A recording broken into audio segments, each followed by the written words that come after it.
For those of you knowledge and efficiency junkies, TLDW, just use Steve's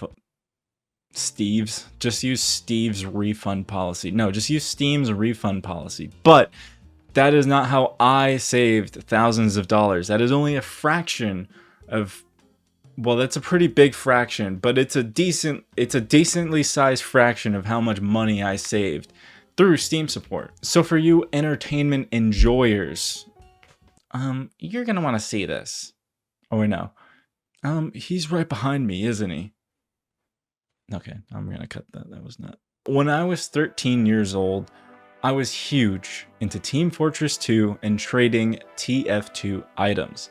I used all the trading sites back then, like backpack.tf, scrap.tf. These sites were basically just player-to-player marketplaces where you could buy and trade TF2 items and currencies. Although during this time, I frequented the trade Minecraft servers and probably unintentionally scammed some kids in the process. My little scheme that I had back then was I would buy Steam trading cards that you get from just like playing random games for 1 scrap each, and then I would sell them on the Steam community market for money in your wallet, and then I would buy TF2 keys and profit. I think I made like $5 to $10 doing that, right until people caught on, and suddenly I had a lot of competition on trade_Minecraft and stopped using trade servers altogether.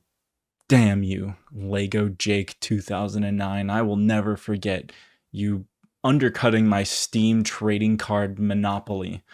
The reason I mention any of this was kind of to rekindle some nostalgia I had for the game back then, and possibly you did too, but also to kind of set the stage that my Steam account at the time was a considerable worth of $600 to $700, which was a lot if you are a freshman in high school. I mean, that's like all the money you've ever made in your entire life. And there was enough value in my TF2 inventory that I would be pretty upset if I actually lost it.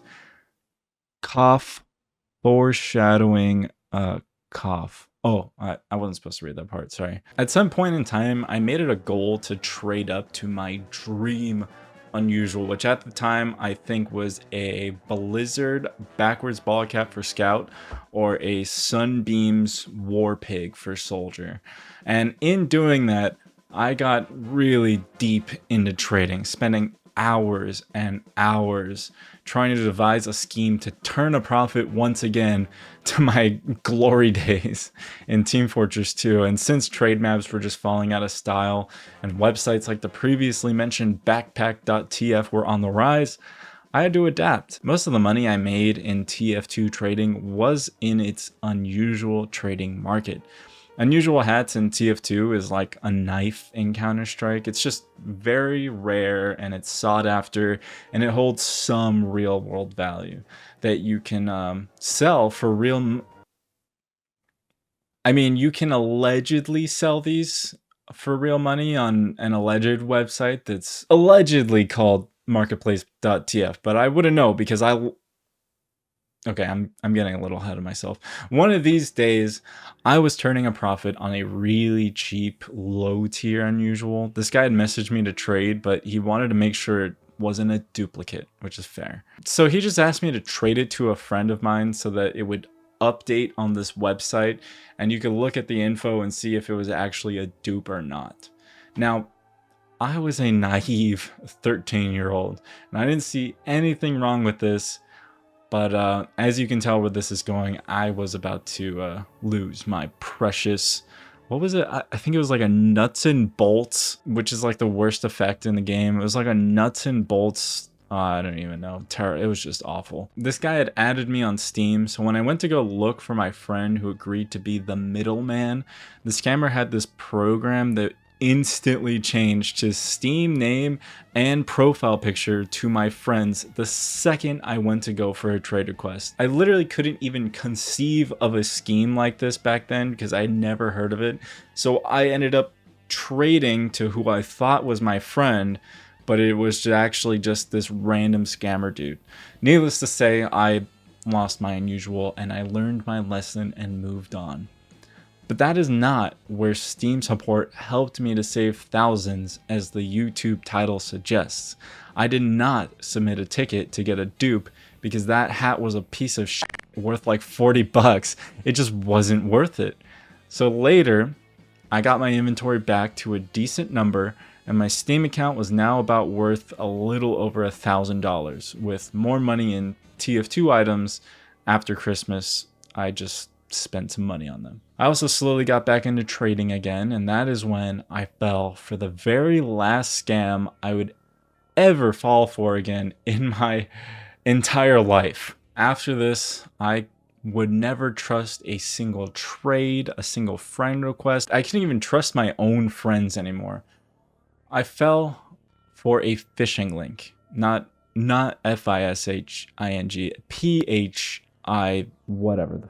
These scams will create their own website that looks very similar to the official steamcommunity.com link, but it'll replace like one of the M's to an N, or like the I in Steam Community to an L, basically just trying to trick you into thinking that it's the official website. Then, once you're on this website, it'll ask you to log in, and it will look identical to the Steam website itself. So it asked me to sign in and trade, and I put in my username and password,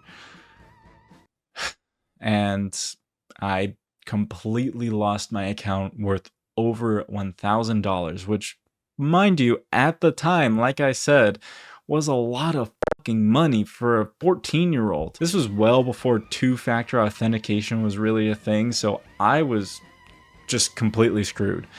My heart absolutely sank. I immediately made a new Steam account with the username "Give me my account back," and I went to my old profile to find that they changed the name and profile picture, and I just started spamming in the comment section on the profile, "Give me my account back, give me my account back, please." I was just genuinely so defeated. I didn't know what to do. I mean, what was I supposed to do? Call the police? I didn't really think Steam would believe me if I just made a brand new account and told them, "Hey, that account over there, that one's mine. You gotta give me that one back." And I don't think there were really security questions or anything either, or the old clone trick in movies where you ask a question only the real Larry would know. But I mean, I really had no other choice, so I just sent in a ticket on Steam and provided as much information as humanly possible. At this point, I just had to hurry up and wait. So I did for 2 of the longest weeks of my, I was gonna say pathetic, of it wasn't that pathetic, of my life.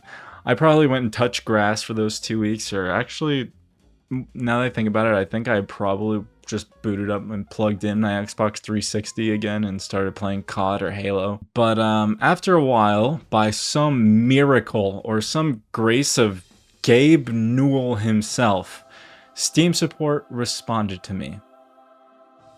And they actually just gave me back my account completely with 0 strings attached. I was astonished. I couldn't, like, I'm speechless even today that even happened. I was so thankful. And the craziest part was that all of my TF2 items at the time were still in my inventory. They didn't even, they were like the worst scammers ever. How do you scam somebody's account and just be like, "You know what? I'll get it later. I'll figure that out later. I got homework to do now." I was just astonished that any of it was back. And mind you, there wasn't any Steam like confirmation emails or like trade escrow rules that we have now. You could have just traded all of those items instantly to someone else. So I was very, very happy. I still am very, very happy about that. Like over a decade later, I was just such an amazing W from Steam support just for that. Okay, but they only saved me a little over $1,000. So how in the world have they saved me thousands? Well, this one is much more common and simple, and yes, it is what I mentioned at the very beginning of the video. It's Steam's refund policy. I have refunded probably 50 or more games on Steam, each of which are like 40 to 60 bucks too. And I know Steam is getting flack right now for telling people they don't actually own their games, but this refund policy is a pretty damn nice bonus for not owning our games technically. They claim that you can only refund games if you've spent 2 hours or less in the game, and it has to be within 14 days of your purchase. However, from my experience, Steam actually is like really lenient on these rules. I think there's been multiple games I've played for longer than 2 hours, and I still have gotten my refund in. For example, I bought Divinity Original Sin 2 a few years ago, and I played it for just a little bit because I didn't think it was a turn-based game. So I refunded it, and it was only recently that I realized how far over the limit I actually went, because I recently made a video about games that I should play to lead up to Baldur's Gate 3, and Divinity Original Sin 2 was just what I landed on. It seems the most enjoyable for me. And I bought it again, and it said on record 3.5 hours, meaning I went a whole 1.5 hours past this supposed limit. I don't know if there's like a good standing or trusted account type status going on, but I am not complaining at all. Steam also can like give you your money back super fast, like within 1 to 3 days, and they can give it back to you in your bank, your PayPal, or your Steam wallet. So that's another plus. It's pretty nuts. That is pretty much it. Steam support is goated. I have nothing but positive user experiences with them, and they've just saved me so much money. Just please don't go like abusing the refund system or anything, but also remember that it is there, and just don't be afraid to use it if you don't like your games. Oh yeah, and subscribe or I'm gonna kill you in trade_Minecraft. That's what I meant.